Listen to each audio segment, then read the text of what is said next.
व फ़ौक़ कुल्ली ज़ी इल्मिन अलीम। कुरान कहता है हर इल्म वाले के ऊपर भी एक इल्म वाला है। आज जो हमारे नौजवान तबका जो मज़हब में थोड़ा आता है, वो सब अपने आप को मुख्तार कुल और ख़ुद मुख्तार और समझने लगते हैं कि हम जैसा कोई भी नहीं है। देखें, अल्लाह ने सहाबा को क्या फरमाया कि युअल्लिमुहुमुल किताबा व युज़क्कीहिम। नबी मेंटोर हैं सहाबा के। बिल्कुल सही। हालांकि कुरान उनकी ज़बान में था, बिल्कुल। लेकिन मेंटोर की ज़रूरत सहाबा को थी। नबी ने उनका तज़किया भी किया और तालीम भी दी, सिखाया कुरान उनको, हालांकि उनकी ज़बान में नाजिल हुआ। बिल्कुल। तो उसी वक्त से सहाबा ताबईन से आज तक ये सिलसिला चला आ रहा है कि कोई भी ऐसा नहीं हो सकता कि किसी मेंटोर और टीचर के बगैर कहे कि मैं खुद से एक चीज़ बन गया हूँ। आपको तरबियत की भी ज़रूरत है, सही नॉलेज की भी ज़रूरत है, आपको ऐसे शेख व मुर्शिद की भी ज़रूरत है जो आपको बात बात पे कहता रहे कि आप ये गलत कर रहे हो, इसको ठीक करो। तो इब्न तैमिया रहमहुल्लाह ने लिखा है शेख की ज़रूरत और अहमियत। जी। हालांकि वो तसव्वुफ के कितने खिलाफ थे। बिल्कुल। तो तसव्वुफ की टर्म में पढ़ने की ज़रूरत नहीं है हमें। जी जी। लेकिन आपका कोई मेंटोर होना चाहिए, आपका कोई मुरब्बी होना चाहिए। ये सारे बाबे गलत नहीं हो सकते कि सारे ही गलत हैं और दो चार लोग ही दुनिया में ठीक हैं। तो इन्हीं में गलत भी होंगे, लेकिन इन्हीं में सही भी होंगे। तो इसलिए हर नौजवान को, चाहे वो आलिम हो चाहे मुफ्ती हो, वो देखे भाई अगर आप मुफ्ती हैं तो आपसे बड़े भी तो और मुफ्ती होंगे ना। अगर आप नेक हैं तो आपसे बड़े भी तो कुछ नेक लोग होंगे। तो आप अपने आप को उनके हवाले करें। तो मैं भी पहले हज़रत मुफ्ती रशीद अहमद साहब रहमहुल्लाह से बैत था। उनके इंतकाल के बाद जामिअत रशीद के जो मोहतमिम हैं मुफ्ती अब्दुल रहीम साहब से बैत हूँ।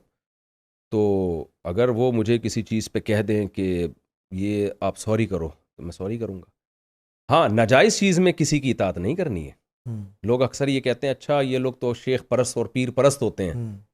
भाई पीर परस्ती अलग चीज़ है, किसी को मेंटोर बनाना अलग चीज़ है।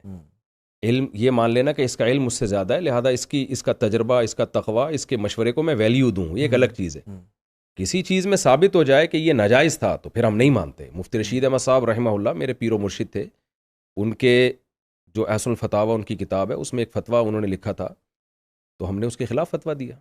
हालांकि हमारे पीर व मुर्शिद थे, हमें साबित हो गया दलाइल से कि ये फ़तवा इनका गलत है। देख लें आप, इमाम अबू यूसुफ इमाम मोहम्मद ने कितने मसाइल में अबू हनीफ़ा से इख्तलाफ किया रहमहुल्लाह से, कितने मसाइल में इख्तलाफ किया। ये भी एक इल्ज़ाम लगाया जाता है ना, अंधे मुक़ल्लिद हैं। अंधे बंदे नहीं है भाई, ऐसा नहीं है। कितने मसाइल इमाम हनीफ़ा के ऐसे हैं जिस पे फ़िक़्ह हनफ़ी में फ़तवा नहीं है।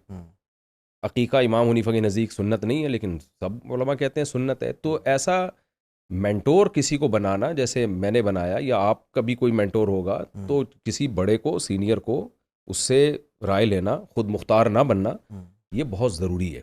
ये एतदाल की राय ये है कि ना किसी को ऐसा पीरो मुर्शिद बनाया जाए कि उसकी हर बात पत्थर पे लकीर हो, उसकी बात कुरान और सुन्नत के ख़िलाफ़ हो, फिर भी आप मान रहे हैं।